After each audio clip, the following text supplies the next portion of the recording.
Good afternoon, everybody. My name's Scott Harding. I'm from Trobe University's Innovation and Entrepreneurship team, and I'm delighted to welcome you today to Game Changers, Inspiring Conversations with Alumni Entrepreneurs. I'd like to acknowledge the lands on which we're meeting today, the Wurundjeri people of the Kulin Nation, and pay my respects to elders past, present and emerging, and anyone joining us online today. If you also are joining us from another land, I'd also like to welcome you as well. So today we're here to launch our first Game Changers, which are inspiring conversations with our alumni founders. So we have three alumni who have gone on to become founders, sharing their entrepreneurship journey, insights from along the way, and an opportunity for you to engage with them through our Q&A. So just some housekeeping. You'll see that down the bottom of the screen, there's a Q&A function. That's where you are able to ask a question of the panel today. We also have our facilitator, Jenny, who will be asking questions as well. But please, we'd love to get questions from our audience, and you can ask questions there either anonymously or you can use your name. You also have the opportunity to upvote questions that you might think are to get to the top. So really appreciate that. Also, we'll have an opportunity from about 5:40 to go through those questions as well. One of the other reasons for today is we're also launching our Alumni Entrepreneurship Network. So this is a platform driven by members and supported by the La Trobe Innovation and Entrepreneurship team and also the Alumni and Advancement team. And so we've got there on the screen a QR code that you can scan to register your interest in being a part of the Alumni Entrepreneurship Network. And this will include events such as Game Changers, networking opportunities, speaking arrangements and social catch-ups for those that are either founders themselves, working for a startup, or interested from a business or entrepreneurship perspective in engaging with other like-minded folks. So please scan that QR code, and we'd love to have you join that expression of interest, and then we'll be able to send you out some further information. On Game Changers itself, this will be a quarterly event where each quarter we'll have conversations with our alumni who have become founders. But without further ado, I'd like to hand over now to my colleague, Jenny Bevis, who is a La Trobe alumni herself and also a founder, and now works with the La Trobe Innovation and Entrepreneurship team. And joining her today are the panel. So Jenny, without further ado, welcome and thank you for today. Thanks so much, Scott. G'day guys, I'm Jenny. I'm so excited for this panel. As Scott mentioned, I'm a part of the La Trobe Innovation and Entrepreneurship team, alumni from Albury-Wodonga Business School and alumni from the Accelerator program, where I too got the opportunity to meet some amazing people, you know, in the entrepreneurship circle, so which is pretty cool. And I would just like to say that being a founder can just take so many different forms, and it's never really a straightforward or linear process. And that's why it's so important to hear from stories and hear from people, all the different journeys of how they became an entrepreneur. And so tonight we're going to introduce the panel, and I'll get you guys to put your videos on in a short, if you could. We've got Millie, Jason and Catalina will be joining us shortly. So Millie Marconi is the co-founder of Yesterday and No Good. So she studied a Bachelor of Business at La Trobe, isn't that right, Millie? Yes. Yeah. And so Yesterday is a VC-backed HR tech company founded in Australia, dedicated to transforming the recruitment industry. And by leveraging AI algorithms and data analytics, Yesterday reduces the time to hire new employees, initially targeting recruitment firms. So Millie and her co-founder, Catherine, built Yesterday in just 3.5 months. And that's a huge, huge achievement. So congratulations. And they hadn't even met in person yet. So, and you just recently got investment from a venture capital as well, Antler. So congratulations. And so Millie is now focusing to leverage her past experience to drive innovation and growth at Yesterday. and Jason, who is our next panelist. So Jason, if you could put your video on. Jason Fairclough. Hello, Jason. So Jason is the founder of Kangaroo Medtek, which is an Australian sports and medical technology development company. Established in 2019, Jason has the goal of creating simple, smart, and safe medical sports rehab solutions to improve equity and outcomes for people across national borders. So Jason graduated from La Trobe in 1999 and with a Bachelor of Health Science and Physiotherapy. And subsequently, Jason went on to work in public hospitals, physio and sports and clinics. This has so much experience across the globe and has so much experience in innovation and also learning so much about cybersecurity as well. So, and I think Catalina, if she's joining us, not sure just yet, but we'll keep going, and she might be joining us in a short moment. But Catalina, she is the founder of Holistica. So she, which creates lifestyle and wellness products. So she studied a Master of Science with Biotechnology and Bioinformatics at La Trobe University. So in 2020, made the move into web development whilst building her wellness products on the side. So when Catalina does join us, we'll just include her in the conversation as that happens. So I just want to get into a bit of Q&A. We've got some questions. And then once about the 5:40 mark, however it works out, we've got some Q&A from the audience. So if any questions come through, we'll moderate that to both Jason and Millie. So the first question that I want to ask, and if you bounce off each other and both come off mute as well, the first question is to Millie, is what really inspired you to start your business? Yeah, so essentially, I guess my experience was mostly led by my sort of family upbringing. So there's a lot of entrepreneurship in my family. My grandfather was a horse trainer who moved to Australia with $100. So that's sort of very inspiring immigrant story. My parents both have their own small business, so it was sort of quite normal to me. In addition, my long-term partner, his parents both have their own business and work together as well. So it was sort of just, I guess, the norm growing up. And also I saw how much flexibility that allowed my parents and my family. And so that was something that I really wanted for myself. So never really had a conventional job. So straight out of uni, I actually started a small e-commerce business, which failed miserably, but it was sort of a great learning experience. And it was basically one of the best, I guess, failures I could have had, because it really ignited a passion to continue staying in business. So sort of a series of fortunate and unfortunate events that sort of led to where I am now. So the current business that am building with my co-founder, so that's really driven by, had some experience in headhunting, and I saw a lot of inefficiencies in the process. So that sort of really stayed with me, and then sort of providing a entrepreneurial mindset to that problem, we developed this solution. So that's really where that's come from. But yeah, it's sort of been something I've always been really passionate in, and I've always known that business is sort of, I guess, where I'll be, and I've always craved that sort of flexibility as well. Oh, thanks, Millie.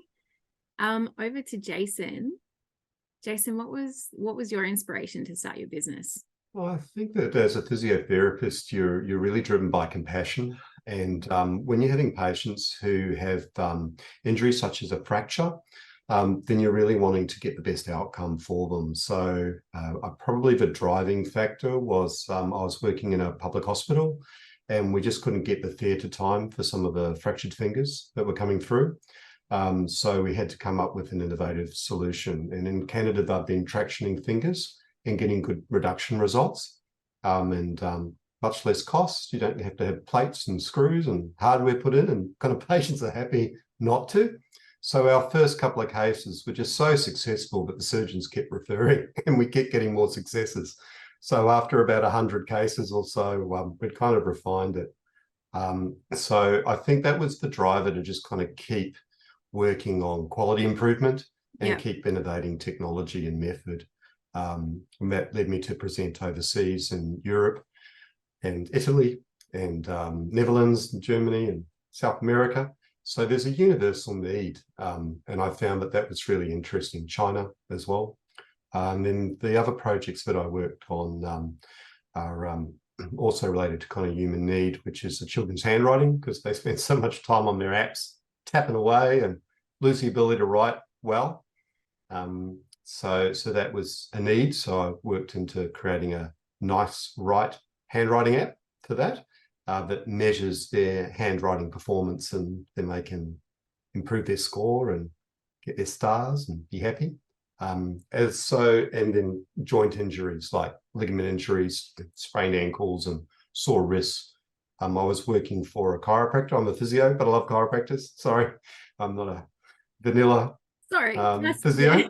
And she had quite a bad wrist injury from a fall. So that really motivated me to develop my gyro stabilization products. So I guess it's from a human need, very similar to what Millie said. You're seeing pain points, you're seeing problems out there that motivate you to solve them and reduce people's stress and improve efficiency and off time, family time, holiday time. So it is a joy to actually innovate and to see improvements in that space. Would you agree with that, Millie? It's quite good to see results from definitely, and that's something that I had a recent experience of going through a accelerator program, and something that was really drilled in is problem, not solution. And so I think for anyone sort of embarking on their entrepreneurial journey, always be focused on problem. And I would almost advise someone to get a lot of learnings in someone else's business until they're confident enough that there's a big enough problem and they have the right solution, and then to embark on that. Because I think so often we get stuck in solution mode, and it's really, I guess, hard to break that cycle. But it's always problem first. And is that a big enough problem? And then are you the right person to solve it? It takes a certain level of humility as well, as to kind of like remove yourself and be so like problem solving, like you said, and to not go straight into advance into solutions as well, because you don't know what you don't know. But if you keep digging and digging, you're going to find a lot of evidence to, lead you on that right track. And then just from after hearing you both speak, there's some commonalities between the two of you.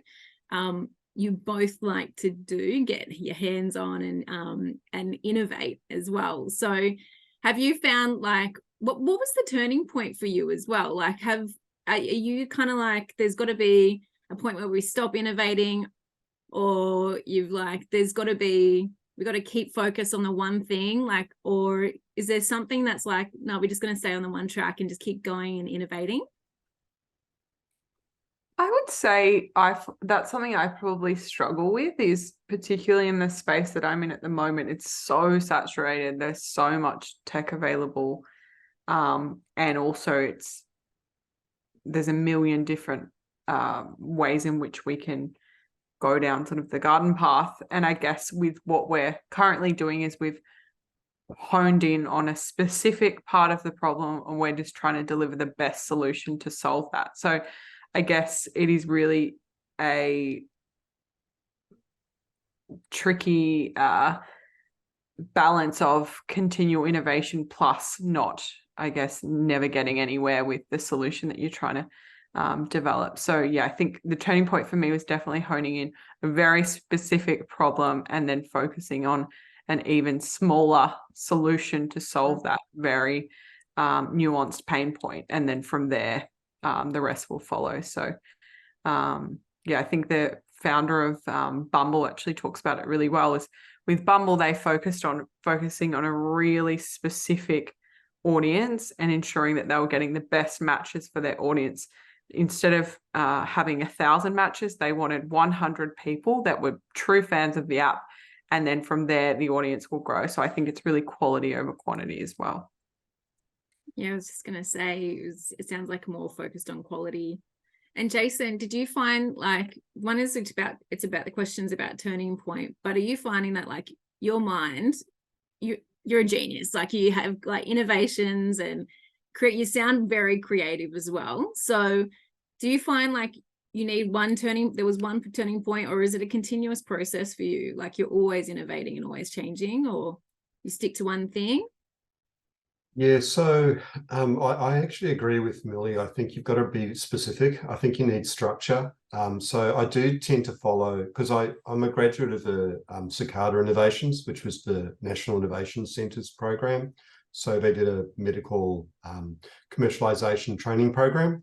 So you have to have a business model, and you really do have to have a business plan. And I think Millie's right. You have to be quite realistic about what you can achieve, because you can't solve every problem. So you have to look at what's your deliverables. Mm-hmm. So my experience with that is it's just really good to do customer discovery. I found that when I go to hospitals, when I'm keeping it real with clients, whether they're patients when I'm in the clinic, or whether they're children that I'm assessing the app with, or adults that might have stroke or other kind of problems, then you learn a lot from the customer discovery, from the journey, and that allows you to reiterate. So I think the double diamond approach is like really good. Like it's good to be creative and to have that period where you just blossom ideas and you're just going to brainstorm everything you can think of. But then you have to refocus back into, what is going to be your practical solution. And you can have lots of ideas of how you can extend the project, but you need to focus. And Millie was very, like, I agree with you. You've got to focus on one point where you can get a deliverable, where you can get a change. So you can let the hedge grow, and but you've got to kind of trim it, otherwise neighbours complain. And you've got to get it presentable in such a way. So I think having some growth, but also having focus, and then kind of alternating between those two, kind of allows you to have creativity, but also practicality.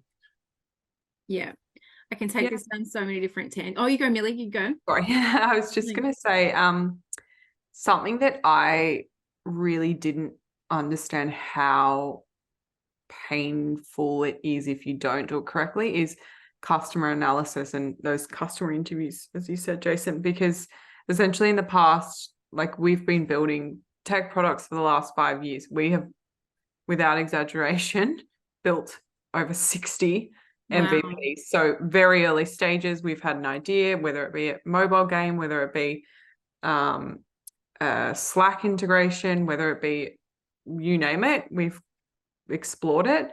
I've had a team that I've worked with for the last 5 years. And essentially every single solution that we looked at building was very much a solution, not a problem. And additionally, we didn't validate it with direct conversations with the customers. So something that's been really eye-opening to me over the last 3 months is I've done close to 100 customer interviews now, and it's very easy to do, and it's the best source of information you can ever get. So if you're, looking at building a e-commerce store, or any small sort of entrepreneurial journey, or any large entrepreneurial journey, the best thing you can do is go straight to your potential customers and just have a chat, and you'll be amazed at how many people are more than happy to facilitate. I thought that there's no way people will give up 30 minutes of their day. And I was averaging about 1 in 3 people would book in a call with me. So it's been, I guess, really eye-opening as to how important that part of the process is as well. Yeah. And how did you go about your customer interviews? Like, did you reach out to them through LinkedIn, or did you find them on the street? Like, to people that are starting in entrepreneurship, it's talking to other humans can sometimes be very, very intimidating. So how did you go about that process? Like, how did you? Yeah, so I am quite systematic in everything I do, which is usually to my detriment.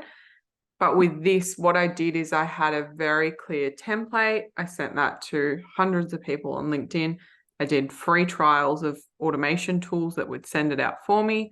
And essentially, I would approach someone from the perspective of, I really value your opinion. I would love to get your insight. If you're happy to have a chat, I would be more than happy. I would be very appreciative. So it was basically coming from a point of, I recognize you as a leader. You've got great insight to share. sort of play to someone's ego, to be honest. And that worked really well. So I batched out hundreds of messages, and I think I averaged about 30% of people would book in a call, which is pretty astounding. So I think it's really just asking. Like, the worst that someone can say is no, and more often than not, people are actually feel bad that they're not able to give up their time, which is totally understandable. And also in those conversations as well, I had a very clear structure of what I was asking people. I would record every call, I would show demos, and more often than not, the conversations I had would finish up with the person offering to chat at a later stage when there's further product development. So that's something I just really wish we did that earlier with other things that we tried to build. If anyone has a business that they're interested in pursuing, go straight to someone else doing the same thing, because they'll be more than happy to chat to you. And you can only ask. Yeah. And Jason, was that similar for you? Because you've got a couple of different products and innovations as well. Like, how did you go about getting people to believe in your vision and your product? Yeah, so one of our key authors that we studied was Steve Blank, and he says, "Get out of the building." Like, just get out of the building. And what I found is that your initial idea of what you're developing, what your problem and your solution is, when you actually do engage with people, and I probably interviewed hundreds of people.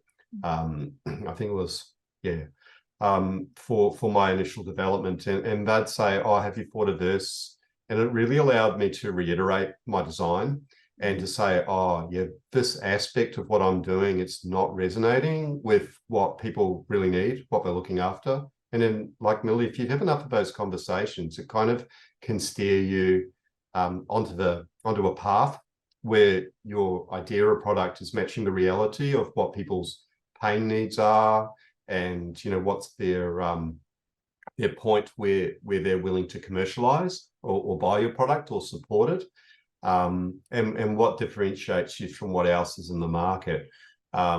So I really found that, and that customer discovery also allows you to build up a bit of a following and people to support your product, and that might follow you on LinkedIn or social media or other things, and keep an active interest in what you're doing.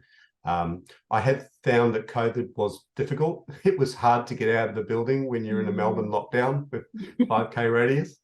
But I spent a lot of time at the pub and meeting up and networking with people there. Probably the focus that I would say is, I'd agree with Millie, it's not just about interviewing customers. It's also about interviewing partners and other people that can contribute to your project. I found that when my projects accelerate the fastest when I've got a team, and where I'm not just working into my own skill set to progress things, that you're kind of working off different sides of the puzzle, and I found that really, if you're open to teamwork, then you'll do a lot better. I think it's very hard to achieve things solo in this space. 100%. I love what you touched on. Like, you found people at the pub, like, so where are people hanging out, and you've used your friends and family as well. And did you find that tricky? Were they giving you an objective opinion, or was it more like, were they able to give you something that wasn't too personal? Or family's brutally honest. So, there's no filter. If it's good, it's good. If it's not, well, if it's good, it's okay. If it's very good, it's okay. And if it's not good, then I'll let you know. Certainly friends as well. But if you're contacting people cold and they don't know your product, and you let them know that you're open to negative feedback, if you want to call it negative feedback, then they won't be polite, and they'll tell you if that's the case. So I particularly found the US good for that. They were brutally honest about that my product might not have been ready for the US market, and they told me why. And that kind of granular feedback is actually really useful. Don't be disappointed by knockbacks. It's a chance for you to kind of check if you're on the path and on the road, and you have to have a lot of resilience in the space to just say, yeah, okay, reality check, and yes, and I'll move forwards in that. Otherwise, you release a product that the market's not really interested in. Mm-hmm. I actually read recently it was someone who'd conducted hundreds of customer interviews for a tech product, and they said the best question that they would ask is, will you sign a letter of intent? And they'd ask on every single customer interview, no matter what stage of the product it was at, which a letter of intent, for anyone who doesn't know, in I guess capital raising world, it basically is you're signing a contract to say that when this product is available, you will pay for it. And it's very intimidating to ask. I just went through this. We ended up with 4 letters of intent, which we're really happy with, but it is very scary. But again, that is the biggest proof point. If someone is actually genuinely interested in the product, will they put their money where their mouth is? Will they actually commit to paying for this product? And if everyone says no, then you have a problem. Yeah. So I think it's really important that you actually are really asking those tough questions. And again, people are more than happy to tell you no, and they'll probably give you constructive feedback. And it's the best, I guess, lesson that I've learnt is you definitely have to have those tough conversations. Yeah. And you both touched on a bit about resilience and what it takes. And I want to kind of guide the conversation into about mindset. We're really passionate about helping people start to think about the mindset that they need to develop when they want to create a journey of their own, or maybe they want to work in a startup or work with entrepreneurs. What's the mindset that's required? So what were some of the challenges that you faced before you started the business? Were there any like barriers or limitations that you thought of or can think of that may have held you back a bit? And how did you overcome them? Jason? Yeah, I think it's difficult to have a full-time job and to be an innovator. So, I mean, my previous work was in hospital, so full-time, and then in private practice, physio practice. But to kind of run a team, an innovation team, I had to make the choice to adapt my kind of career path to be able to have the time flexibility to do things, because it can be very time-consuming to not just have an idea, but to practically deliver that. To manufacture, to work for the IT, because I deal with the IoT sensor space. So it's like device data to screen, whether it's a mobile phone or whether it's a screen. So people get real-time data for their therapy or their sport performance. So it's it's a time commitment, and that's, I think, you need to be prepared to do it tough for a while. And you make the choice about it's good, and congratulations, Millie, for getting VC capital. Well done. I saw that on your LinkedIn. So that you have to trust who you're working with, and I think that's one of the things with equity, giving away equity or otherwise, is if you've got a good team to work with to share that equity, then you kind of have to trust that team and work with it. So I've been you have to financially, you have to have a model that's going to be able to get you through that abyss, that kind of period of, you might get a few people take it up, but it's not, they're early adopters, and you're not really moving into the scale of wider uptake, and that can take some years, especially in medtech and sports tech. It can be a slow process to get the quality of product up to what people need. So like having a plan and having a structure, and and having enough money coming in to feed yourself. Yeah, cash flow helps, right? It does. And Millie, what were some of the challenges for you that you found?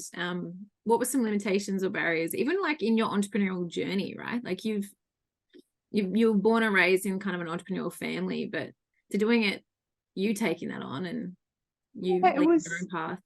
I think for me, because straight out of uni, I started an e-commerce business with my partner, and it failed so miserably, and I was so public about it.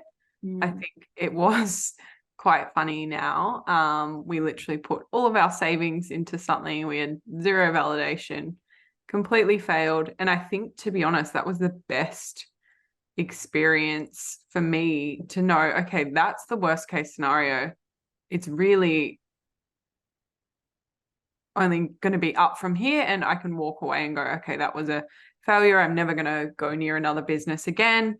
But instead, I think we both sort of took a step back and really assessed, okay, why did that fail? And we learnt so much from it. So I think it is really jumping in, knowing that there's a very high probability of failure. Mm-hmm. When I started the recent accelerator with Antler, I knew there was an extremely high chance of failure, that we weren't going to get funding, or that I was going to, quote unquote, embarrass myself.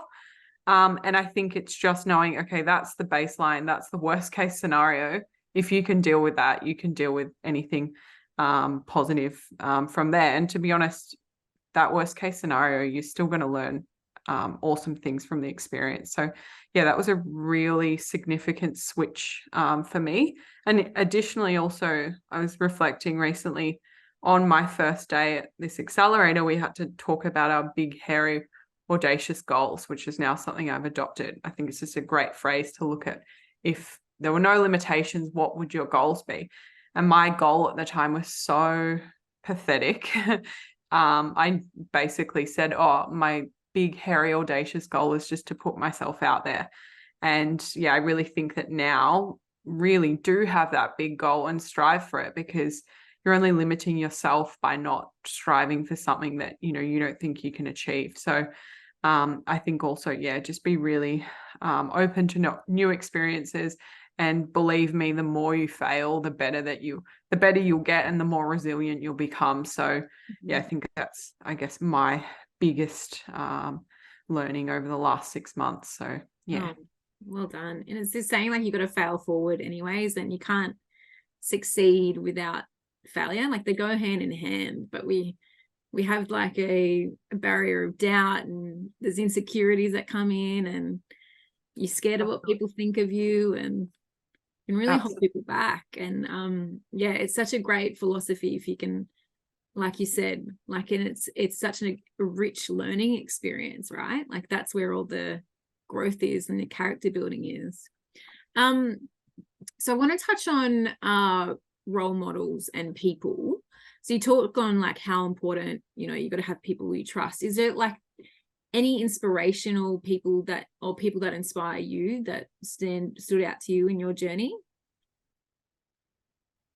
Jason? Oh, yeah, sorry. That's fine. So my time at the National Innovation Centre, Alison Todd, who is the founder of SpeedX, they're probably little known, but they were instrumental in the COVID testing, as well as other pathology testing. So she's just a warm, fuzzy, lovely person, and she was so generous with her time when I was going through my incubator training. So she's a real role model for me as well. And yeah, so it's, and her innovation wasn't really so much for me about the money side of things. It was really about her supporting other people and herself to create that space. So I think it taught me a lot about teamwork and a lot about working in a team and sharing success. And the other people that I find inspiring from a couple of Dutch researchers, one is Ton Schroders. He's working in very similar areas to me, and when I was in Holland, we kind of we didn't meet, but I made some connections with Ton through the people I was presenting to at the hospitals, as well as Casper Peters. He's a maker of Xsense, which is a sports technology. So they kind of resonate in my area. Oh, that's great. And Millie, did you have like? Yeah, so I have had a few amazing mentors in my time, and one of whom I actually went on to work with for a number of years, and she was really fantastic for me because she used to be ex-head of digital at News Corp, managed 80 people beneath her. So she sort of showed me that corporate life and experience that I didn't have, but sort of exposed me to a lot of, I guess, the best takeaways from that environment without me having necessarily ever had a corporate career. So she was fantastic. Still have a great relationship with her. She's been so helpful in building this business as well. In addition, my partner actually, so he is very technical, and yeah, we've worked together since basically day one of meeting. And yeah, something that I actually think, I was reflecting on this recently, advice I'd give particularly to young people is ensure that when you're, meeting people in a romantic capacity, make sure that you find a partner that really supports your goals and your entrepreneurial passion, because I know that that's a big pain point a lot of people experience, and I've seen it firsthand, is that I guess, embarking on sort of entrepreneurial business ventures is not necessarily the most stable or stress-free. So yeah, I think that's something that is really important to consider, that you want someone who's going to be on side to support your goals as well, and be there for the hard times as well. So yeah, that's definitely, I think, something that people really overlook. Yeah, it's probably one of the biggest life decisions, right? Is to make sure you've got somebody that supports you. We've got one last question from me, and then we'll hand it over to the Q&A from the audience. There's lots of questions coming through, which is super exciting. Last question from me was, what are some things, like 3 things or habits that you do daily to make sure that you're getting the main things done, whether it's yourself or the business or what have you? What are the 3 things that are a must for you on a daily basis? Jason? First thing I do is have a look at my emails, and particularly I'm looking and communicating with my partners in development. So I'm not a tech guy, although I'm learning. So I have a lot of tech support from different people, whether it's online learning courses, or whether it's developing apps, or whether it's digitizing technology. I kind of rely on those team people, or whether it's marketing or business development. So I just try to keep in touch with the team that I have. The second thing I look at is kind of customer and distributor-based relationships. So where am I sitting financially, and do I have enough money to put into my next round of innovation and to progress my project on? And then the final kind of things that I look at is more of a pathway to market.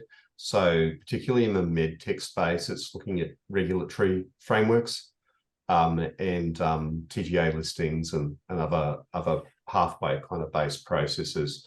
So I find that's that kind of keeps me occupied. Yeah. And it also allows me to kind of really work on just small successes. So in terms of what Millie was saying, I do listen sometimes to Elon Musk, not everything, but something. Yeah. Sorry. And he's saying, if you're not failing enough, then you're not innovating. And I kind of agree with that. It's kind of like you're trying to push the envelope each time and just, take it that extra step forwards. So you have to have a lot of resilience, because innovation is almost a daily process of failing.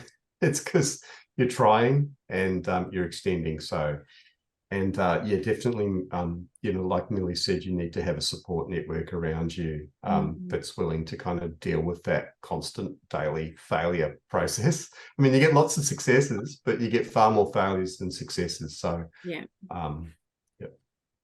Super cool.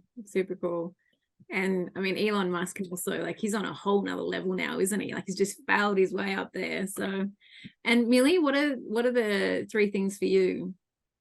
Yeah, so I every day do a bit of a scrape of, I have a number of Google alerts set up, so anything relevant to my industry, anything on different topics that I'm interested in, such as female founders or VC funding. I do a daily scrape, so I read any articles that were recently published. I also do a competitor watch, so I have keywords set up for relevant competitors in the space as well. In addition, I also, every day I listen to a morning news podcast and read a morning news letter. I think that's really important just again, keeping across with what's happening in the space. And also in my line of work, it's a lot of discussions whereby small talk's quite important. So that's just a little way I get around that. In addition, I set up a daily Notion. Notion is a software platform that I use. I have a daily habit tracker. I do a new one every single day, and I have a daily to-do list. So I have this amazing Notion template. If anyone wants it, let me know. Like so a creator on YouTube actually created it. It's the one go-to. It's the perfect setup for me. Absolutely love it. And it really focuses on accountability and ensures that, you're really, I guess, clear with what your day looks like, week looks like, and also staying on top of your goals as well. And then lastly, what I prioritize every single day is some act of self-care. So it's usually for me some form of exercise and also reading. So I want to read every single day my books for enjoyment, not for self-development. So I ensure that I at least read one page, and one page always turns into 10, 15, but it's just a small moment of no screens and ensuring that I'm doing something that I genuinely love and enjoy. So yeah, that's, I guess, what I like to do. But yeah, I do think exercise as well is so important. So yeah. Yeah, beautiful. Thanks for sharing, Millie. And yes, if you could share that Notion template, I'm sure there'll be so many people. We've got students at La Trobe that are on a journey where they're developing some ideas at the moment towards Pitch Fest, which would be late October. So a lot of those would appreciate any templates to stay organized and on track. Scott, I'm going to ask you to come off mute and help me with the Q&A, because we've got heaps coming through. So if I can hand to you and just do... Yeah, sure. And thank you again, Millie and Jason. So we've got some questions from the chat. I'll try and summarize them where possible. The first one was as a beginner. So there's a couple of questions here as a beginner for both of you. What resources would you recommend for a beginner who has no experience in starting a business to start with? So what resources? And the other one was around what would be the one thing you would tell a beginner to be mindful of always, like a principle to base almost of to be successful in their pitch. So resources and I guess advice or a principle to base their decisions off. Would you like to go first, Jason, maybe, or that? Yeah, I agree with Millie. I think it's actually good to read books. I find that that's quite useful. And sometimes, enjoyable books, but books about, the future, technology. So I'm quite interested in equality in innovation. So like gender equality in innovation and other kind of ethics of innovation. I find that's really gives a holistic framework to things. And I would, I do like Steve Blank's books, the Startup Owner's Manual. I find that that's quite useful to kind of read other people's journey and stories about their innovation, failures and successes, so that you're kind of feeling the narrative and the journey. And so whether you're reading blogs or other kind of short narrative pieces or Google searches as well, I think it's kind of good to look after the heart of the business owner and kind of, really see it as a journey, a human journey. So I find that useful. So is that a bit of continuous improvement, the fact that, you're always learning as well, and just getting back to that sort of, that principle of not stopping, I suppose, would that be fair?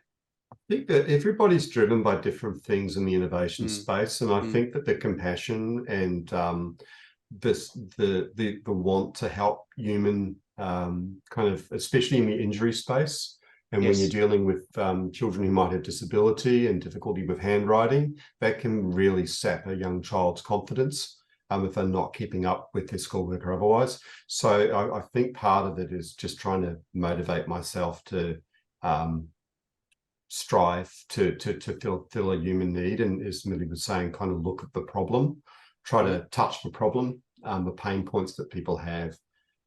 So I think that's part of why I kind of, I do like to read, and I like to kind of look at the framework of what I'm trying to achieve. Fantastic. Thank you.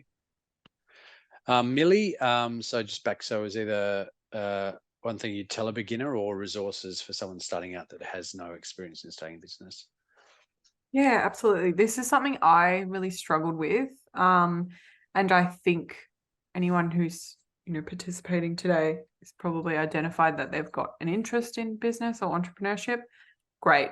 Start here, start now, read as much as you can, listen to as much as you can. I started with podcasts. Actually, I started with Sophia Amoruso's book, Girl Boss. She's hugely controversial now, but essentially, partner at the time actually bought me the book. I devoured it and then was really excited and inspired. So I think I was still at uni. And basically from there, I just consumed as much content as I could. I'm a massive, massive podcast consumer. Pretty much I'm like 5+ hours a day. So anything that you can get your hands on, there's a myriad of different podcasts on business, entrepreneurship. In addition, if you don't really like reading, there's an app called Blinkist, can digest as many books on business and entrepreneurship and skills as you can. Also, great resources on YouTube.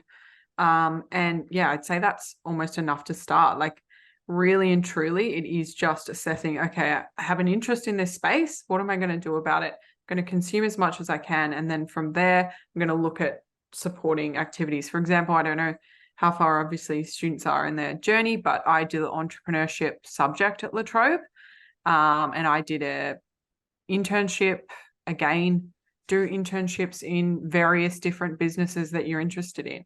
I don't know if it's legal, but offer to do it for free. If you can get yourself in the door in an environment, see how people are responding, see what the environment looks like. I think and stop me because I'll go on a tangent, but I think a great environment for people who are interested in business is a marketing, advertising, social media agency. You're getting exposed to lots of different businesses, seeing lots of different strategies, any sort of agency type environment. I think that's a quick hack to get exposure to what element of business you're interested in. In addition, I think there's a fair few resources coming out now to support young entrepreneurs.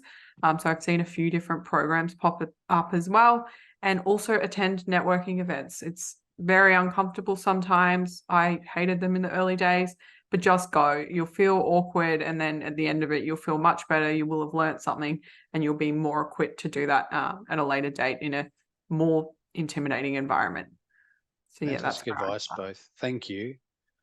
And I think also picking up, I think you've both mentioned, I guess, the support in the community as well. So I guess getting yourself out there into the community and into your area of specialty. I think you've both mentioned that. Jason, we had one here around, one of the questions was, this person's really interested to understand how the students that you worked with reacted to setting their phones to one side to focus on their handwriting. So I didn't find that particularly difficult. If it's a game, they love games. So you're not really getting them to set their phone aside. You're kind of using that gamification. And I've found that even on my physical devices that once you've kind of gamified it, they really engage, especially young people. Otherwise, their attention span's like less than 2 minutes with the device. If it's not a smart device these days, they want to see the immediate kind of feedback. So once it's gamified, they get addicted, and you kind of have to take it away from them. The one that I did the handwriting on, it was like, no, we need to stop. It's been half an hour. So it's like, yeah, and like your scores are already got a lot better. So like, fantastic, but time to eat. Yeah, fantastic. Thank you. A comment you made earlier, Millie, probably more close to the start of the interview and panel. Problem. Can you share an example of how you adopted the strategy as it was so easy to jump to solution mode? Yeah, so it's something I still genuinely struggle with every single day. My mind doesn't do blank canvas. I find this period that I'm in right now so difficult. Mhm. I've had to create a lot of structure where there is none. I don't like blank canvas at all. I'm not a creative person. I am in some ways, but not in the true sense of the word. So yeah, I guess way in which I constantly come back to the problem is you just continually digest the problem from different viewpoints, from different customers, from different stages of the journey. So just continually come back to that and validate that that problem is significant enough that there warrants the solution or a solution. And then from there, it's a whole nother set of validating the solution that you have. So essentially, we used to do this on a pretty crazy scale. We used to literally build fake landing pages that were real websites with real domain names, cost us a fortune, but we'd build an entire landing page and then we'd run fake ads, which again requires a Facebook account, everything. We'd run fake ads to validate an idea that we were testing. So say we were going, okay, we want to build a mobile app around, this is a real one that we actually did, but it was a fighting game, random. And we would actually run Facebook ads, and then we would look at the CPM, so the cost per mile, and then essentially determine, okay, does this have legs to warrant building out the entire product? And actually, is it a product that's going to be successful commercially? So continually come back to the problem. You're not focused on the solution. You're just going, great, does someone want something that solves this specific problem? So in, I guess, a broader sense of the sort of true problem that we're currently focused on, now we've done all of our customer interviews in the recruitment sector. Now we're going, okay, great, we're going to talk to hiring managers. We're going to talk to SMEs. We're going to talk to any random person that's ever posted an ad on Seek. We want to ensure that we're validating the problem in different sectors of the market so that the solution that we build is robust enough that focuses on the specific nuances of the market that we're solving for, but we ensure that we've really validated it across the board. So it's just continually reminding yourself, not there to build something that people don't want. You're focused on solving a problem. Fantastic. Thank you. We've only got a couple of minutes left, so I'll just quickly zip through these other questions. Natasha's asked, when pitching an idea to someone for either investment or advice purposes, what are the top 2 or 3 things people generally overlook that would really allow them to be successful in their pitch? I can jump in on that just because I've just had that very daunting experience of pitching to an investment panel. Something that I think that is, and I really saw this with Antler, whereby there's a lot of really technical people and a lot of not technical people, and where a lot of people who had brilliant ideas and were so fantastic, but they lacked the ability to communicate it. I would really strongly suggest you are practicing public speaking as much as possible. It is, I can't understate that enough. It'll be so beneficial to you in so many elements of your life. And that's no matter what the content of the pitch looked like, you can get as much help as possible on that, but you cannot get help on your delivery. So just constantly push yourself. That's really, I guess, something that we really saw. Unfortunately, a lot of people who had brilliant ideas just weren't successful because they couldn't communicate it effectively. And it's a real shame, isn't it? Because there's all that lead up to that, and then it hinges it. So that's great advice, and also, as you said, holds you well in good stead in other parts of your life. Jason,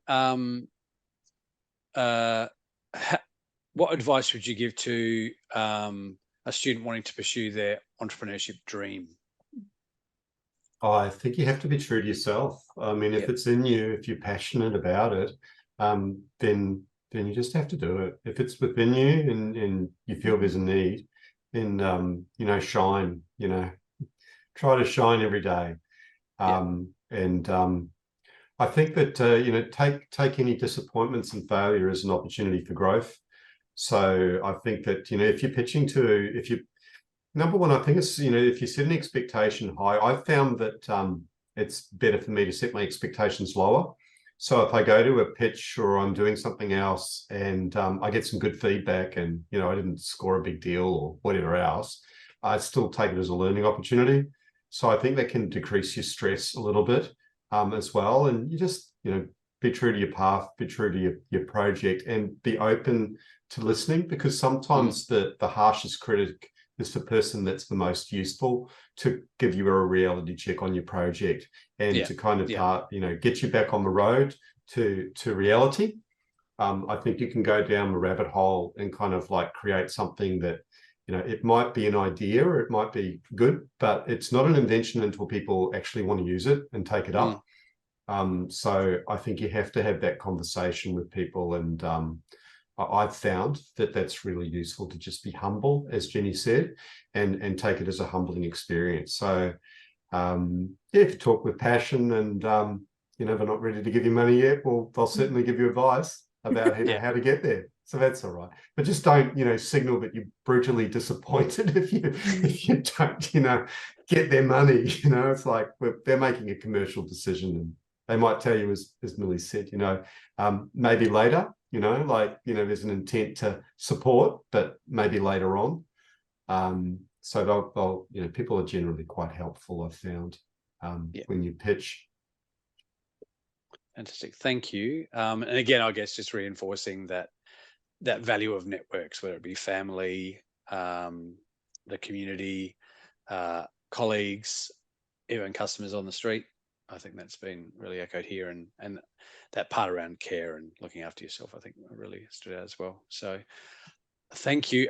We do have some other questions in there. What we might do is see if the panelists are happy to maybe answer them via email, and then we can share them back with the wider group.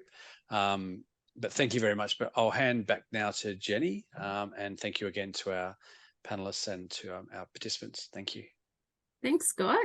Yeah, I just want to say thank you so much, Jason and Millie, for sharing your time, your expertise, your passion.